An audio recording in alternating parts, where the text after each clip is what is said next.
নন্দভবনের দ্বারে গিয়ে বিনাতে ছঙ্কার দিতে মা যশোমতী আনন্দে আত্মারয় হয়ে উঠলেন। মা ভেবেছেন তার গোপাল এসেছে। ও গোপাল, গোপাল, এতদিন পরে তোর মায়ের কথা মনে পড়লো বুঝি? হ্যাঁ, ও গোপাল। দেবর্ষি নারদ চিন্তা করছে, না এমন মাকে ছেড়ে তুমি আছো কেমন করে, যে মা আজও তোমার আশা পথে নয়ন দিয়ে বসে আছে, যে মা আজও কাঁদে। মা যশোমতীর আনুভাব দ্বারা দর্শনে করে দেবর্ষি নারদ গিয়ে মায়ের চরণের উপরে আছাড় খেয়ে পড়েছে। ওমায় আমি তোমার গোপাল নয় মা,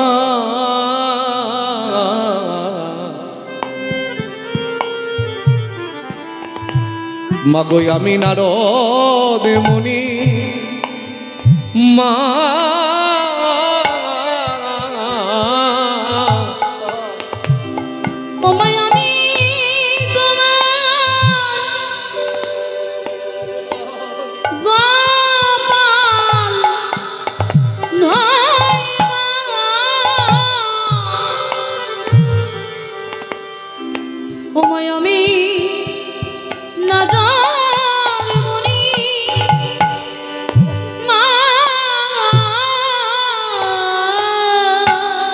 ওমা প্রভাসেতে যজ্ঞ করে মাগো তোমার নীলমণি মা, উমা প্রভাসে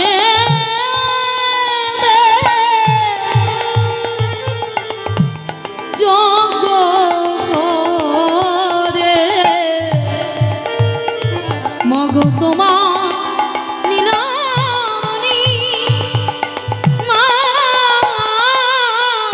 আমি শুভ সংবাদ মাগো দিতে গেলাম, আমি শুভ সংবাদ দিতে মাগো তোমারই গোপাল যজ্ঞ করে আমি শুভ সংবাদ মাগো দিতে মাগো তোমার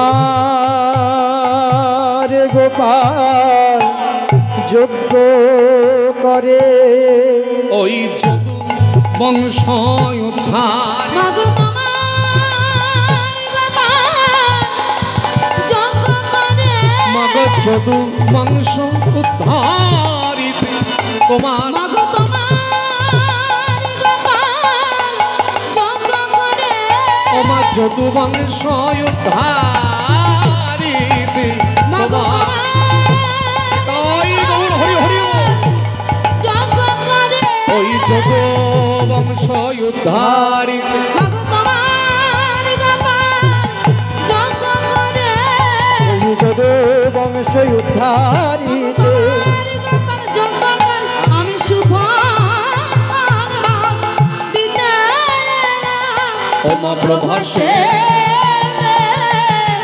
যজ্ঞ করে মাগো তোমার নীলমণি মা। ওমা অমন করে কাঁদে না মা, তোমার গোপাল দ্বারকায় প্রভাসের তীরে যজ্ঞ করছে, সেখানে গেলেই তোমার তার সঙ্গে দেখা হয়ে যাবে মা, অমন করে কেঁদো না। আমার গোপাল যজ্ঞ করছে আর আমি যাব না তা কখনো হয়? আমি কানে যখন শুনতে পেলাম আমি ঠিক চলে যাব। কতদিন গোপালকে দেখি নাই, বৃন্দাবনে যখন ছিল সারাদিন গোষ্ঠী গোচরণের পরে ঘরে ফিরে এসে আমার কাপড়ের অঞ্চলটি ধরে বলতো, মা আমার বড় ক্ষুধা লেগেছে, আমায় কিছু ক্ষীর সর ছানানুনি দেবে। আজ সেই গোপাল উপবাসে থেকে যজ্ঞ করবে, না জানি তার কত ক্ষুধা লাগবে। আমি যাব গো। দেবর্ষি নারদ মায়ের কাছ থেকে বিদায় নিয়ে এবার চললেন যেখানে প্রেমময়ী শ্রীমতী রাধা ঠাকুর রানী আছেন। কৃষ্ণ শূন্য বৃন্দাবনে আজ আমার রাধা রানী ধুলাই গড়াগড়ি দিয়ে খাচ্ছেন। বোধ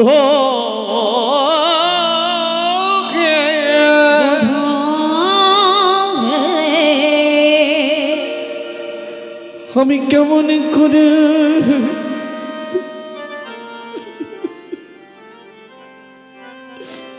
আমি কেমন করে বাজব বাজব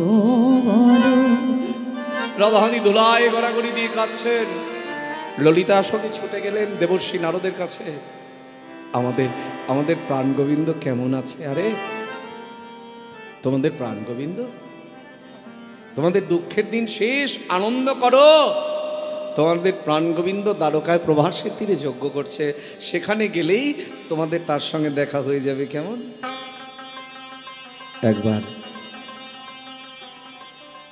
একবার যখন কানে শুনেছি নিশ্চয়ই আমরা যাব।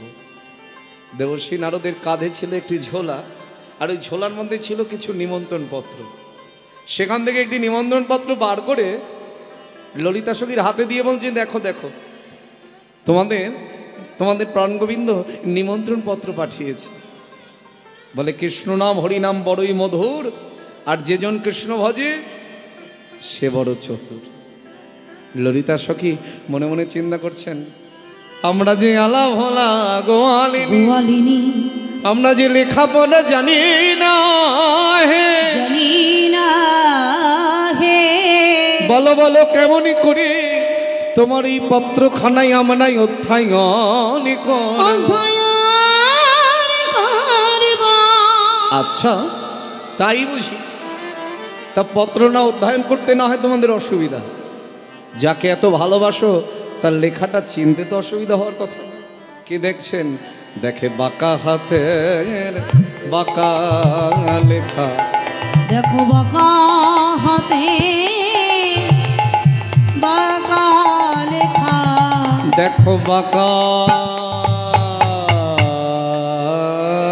হাতে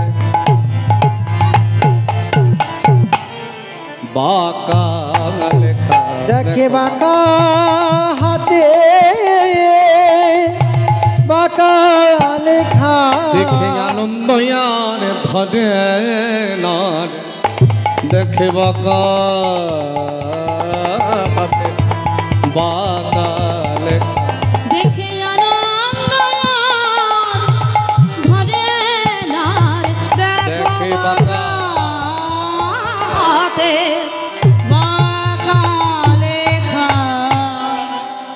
সর্বত্র নিমন্ত্রণ করলেন দেবর্ষী নারদ, এমনকি কৈলাসেও গেলেন। কৈলাসে গিয়ে, কৈলাসে কে থাকে? বা তুই তো একাই উত্তর দিয়ে যাচ্ছিস। বাবা ভোলানাথ। তার হাতে নিমন্ত্রণ পত্র দিতেই জানবেন যে যজ্ঞে শিব থাকে না সেই যজ্ঞ কখনো সম্পন্ন হতে পারে না। কি হয়ে গেছে? কীর্তন শোনা হয়ে গেছে না? এলেন? বাহ, বসুন, আনন্দ পেলাম। এলো, চলে গেলে, এই তো চলে যাচ্ছে, আনন্দ পাচ্ছেন? চলে তো একজন গেছেন, আনন্দ লাগছে কি?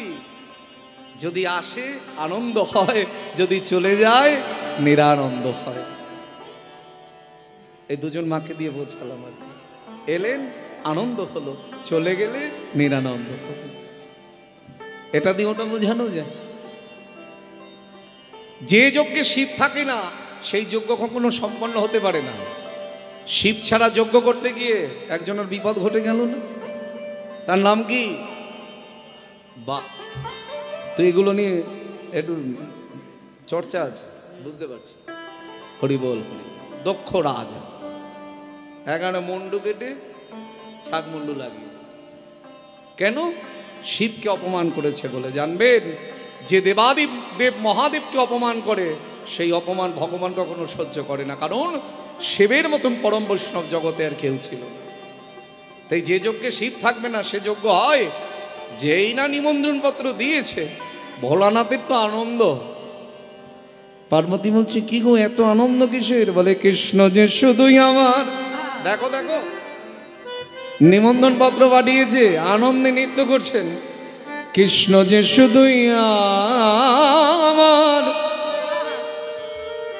আর কারণ নয়,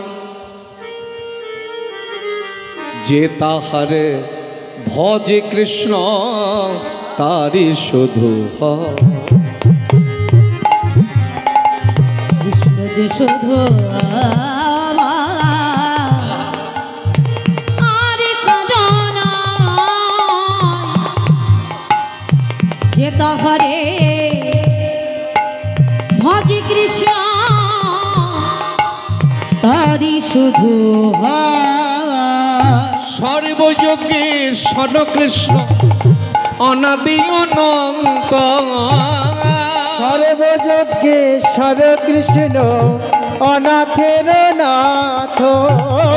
সর্বযোগেশ্বর কৃষ্ণ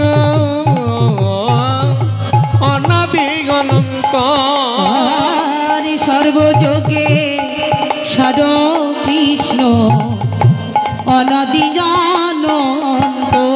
আবার দেব ঋষি বেদ যার নাহি পায়ন্ত। আবার দেব ঋষি বেদিনা মাগিদান জগত দুর্লভ ধন জগতের হরে, যে নামেতে জীবে যায় ওই ভব সিন্ধু তরে। কৃষ্ণ যে শুধু আমার, আর কারণ নয়, যে তাহারে ভজে কৃষ্ণ তারি শুধু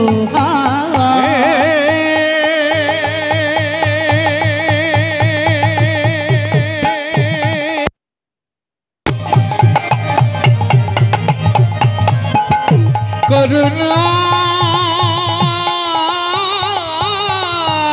সিন্ধু দীনবন্ধু জগদীপতি গোপেশ গোপিকা কান্ত রথকান্ত নমস্তুতে। কৃষ্ণ শুধু উলুধ্বনি। আর কারণ নয়, যে তাহারে ভজে কৃষ্ণ তারি শুধু যে তাহারে ভজে কৃষ্ণ তারি শুধু যে তাহারে ভজে কৃষ্ণ তারি শুধু। নিমন্ত্রণ হলো প্রভাসের তীরে যজ্ঞ, যজ্ঞকুণ্ডের 4টি দ্বার, কদলী বৃক্ষ রোপণ করা হয়েছে। কদলী বৃক্ষ মানে কলা গাছ। ঘট স্থাপন করা হয়েছে। নহব্বত সানাই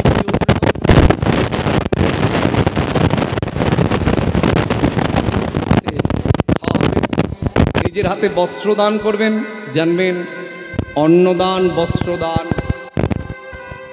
এই জগতে কেউ কাউকে করাতে পারে। এখানে একটা শিক্ষার কথা বলি, আমরা অনেকেই বলি দেখবেন অন্নদান বস্ত্রদান। এই দুর্গাপূজা আসছে, বিভিন্ন প্যান্ডেলে দরিদ্র মানুষের জন্য বস্ত্র বিতরণ হয়। বিতরণ কথাটা ভালো, কিন্তু দান কথাটা ভালো।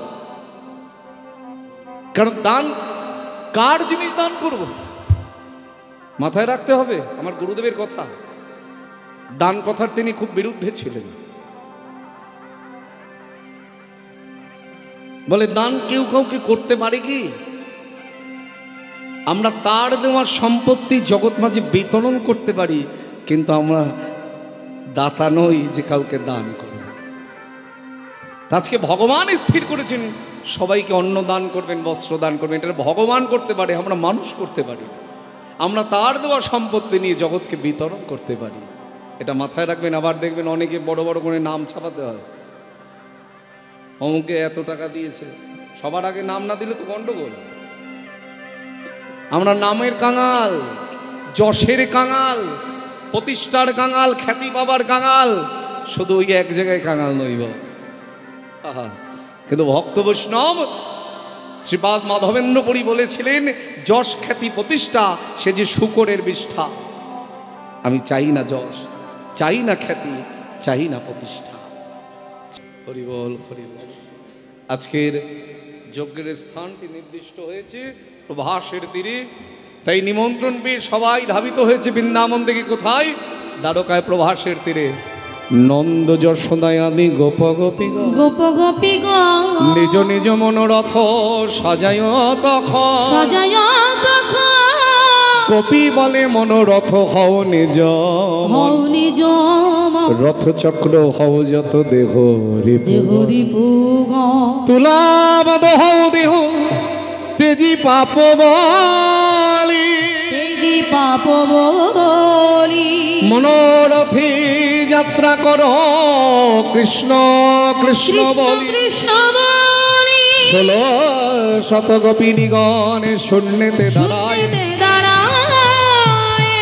মন সুখে যাত্রা করি কিবা শোভাত্রা, কিবা